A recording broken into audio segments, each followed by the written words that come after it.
Solange Yao, la trentaine révolue, a travaillé comme fille de maison dès l'âge de 18 ans. Elle y a consacré 3 années de sa vie.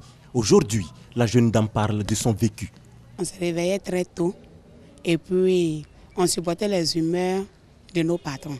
Voilà. Elle criait, bon, point 8, point 9, elle peut crier sur toi sans que tu saches ce que tu as fait au juste.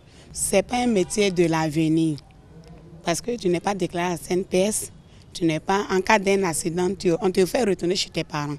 Mais quand tu es malade, on te dit va te faire soigner. Tu finis de te faire soigner puis tu reviens. Voilà. Moi j'ai fait ça pour quelques années pour pouvoir payer mes cours pour que je puisse quitter, c'est tout. Manque de protection sociale, exploitation, maltraitance, accusation, autant d'actes que subissent les employés de maison. Ces personnes qui s'adonnent le plus souvent à cette activité pour subvenir à certains besoins. Bon, j'ai été recrutée par une agence de placement.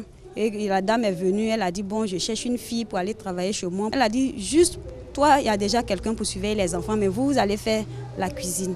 Mais quand je suis arrivée, il n'y avait personne pour faire, comment on appelle, le ménage, pour que je surveille les enfants. C'était moi qui surveillais les enfants, qui faisais le ménage et tout en même temps. Si on t'a trop payé, c'est 15 000 ou 20 000 francs pour tout ce travail que tu dois faire. Tu as besoin d'argent, tu n'as pas envie de traîner dans la rue. Tu vas faire comment? Tu es obligé d'accepter ce salaire et de travailler comme ça.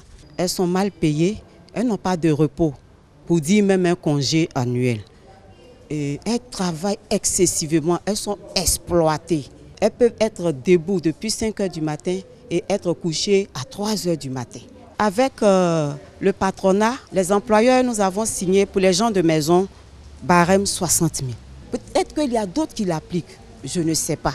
Mais la plupart de celles que nous côtoyons, vraiment, ce n'est pas appliqué.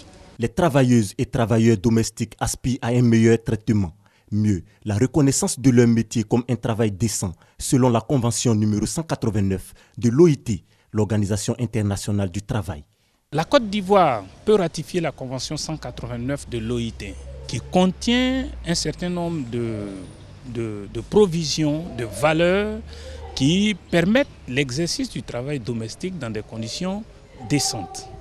Ou alors, elle peut intégrer ces valeurs et ces provisions de cette convention dans une loi nationale et ça lui permettra ainsi de pouvoir, trouver un ancrage pour les travailleurs domestiques. C'est depuis le 16 juin 2011 que l'OIT a adopté la convention numéro 189 relative au travail décent pour les travailleuses et travailleurs domestiques.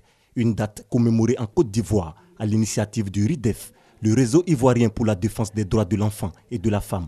Une étape afin de sensibiliser l'opinion pour la valorisation des employés domestiques.